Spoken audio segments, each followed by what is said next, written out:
David Cutlip was one of my first best friends in life, ever. When I was around 4 or 5, he and his family, the Cutlips, his older brother Michael, and his older sister Michelle, and his mom Liz moved in across the street from me, from my childhood home, and my first memory of them was, I think they were still loading in, and me having not really any friends or any socialization skills at the time, aside from being beat up by my sister, I was biking around my house, and like a cranky old man pretending, telling them to get off my property, which looking back on it's funny, but we became fast friends along with his brother Michael, and my sister became friends with them and their older sister Michelle, and it was the first time I knew companionship beyond family. The Cutlips took my sister and I into their home as if we were her own children, and my mom and my father took in the Cutlips as their own. It was the true kind of neighbor bonding that you dream of and hope for. David was the one closest in age to me. He is a year and a half to 2 years older than me. I think he was a grade above me in school. So he moved away from me from when I was 7, so we were only in school together for 1 year. But I remember vividly driving down to Columbia, Missouri with him and his family, and I remember, because I was the tiniest at the time, I had to sit on the floor of their sedan. I think it was a Ford Taurus or something, and I remember it was winter, and the rear driver's side window was broken, and so all I had was like plastic wrap to keep it insulated, and we were all wrapped in blankets together, all of us in the back seat, and we sang a song about going to Columbia. It's like, we are going to Columbia, we are going to Columbia. And I remember that we played lots of video games together. I was always impressed with how far he got in The Lion King, David especially. David was very good. And he and I shared a passion for drawing, because I loved to draw at the time, and I loved comic books, and we shared that. And Michael was the White Ranger, and David was the Blue Ranger, and I alternated between being the Red and Black Ranger when we ran around or made our own worlds within the area next to my house. He was one of my first best friends, David.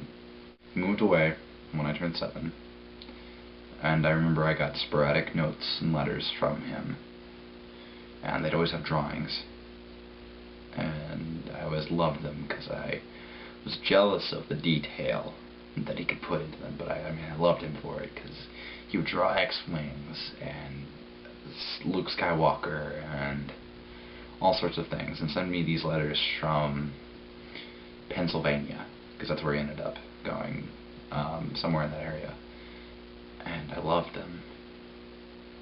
Next time I saw him, I was in 7th grade, I was a wrestler, and I took 2 days off school, my sister and I did, to spend time with the Cutlips, and we ended up having a giant sleepover in my bedroom, all of us crammed in my bedroom, reminiscing about old times and learning about new times, and Michael told us of how he found God, and my sister and I hit it up. They were talking the entire time there, and David and I could still talk about art, and David was so good at drawing.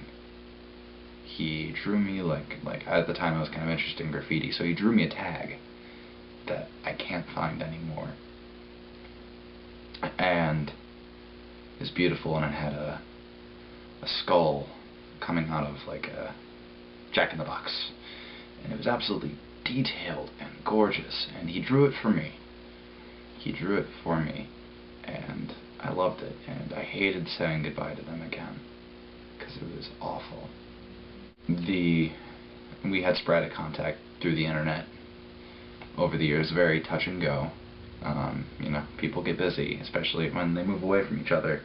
It's hard to keep in touch with their lives, but the last time I started really talking to David was a year ago in June, and I was really depressed from culture shock of being in Liverpool and being alone and this new experience and feeling like I wasn't going to be good enough, and the mess that had been made of the past year with my relationships with friends and my ex-girlfriend and a lot of other things, and I just felt like I couldn't handle it.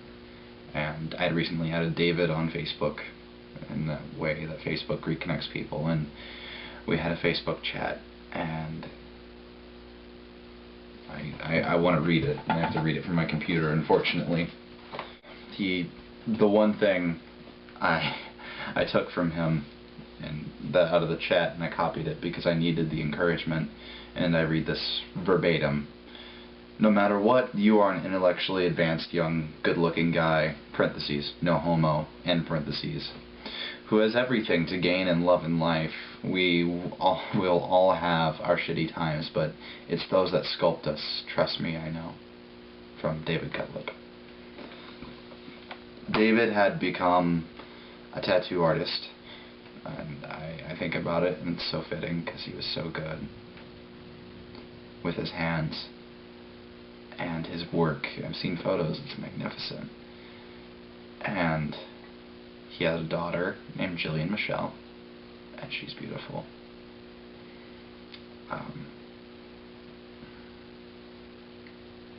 That was the last time I talked to David.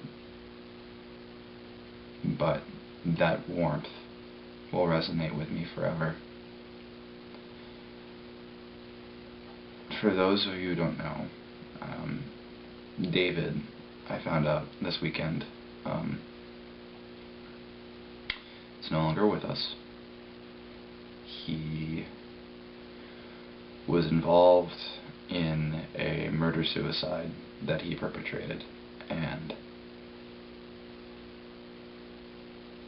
despite the fact, I don't know what to tell you about my feelings towards the situation, except that I know the man I loved, who was my friend, and I know the man who provided that nugget of advice, and I know that there's a man who loved his daughter, and that daughter's mother, and loved his family, and loved me.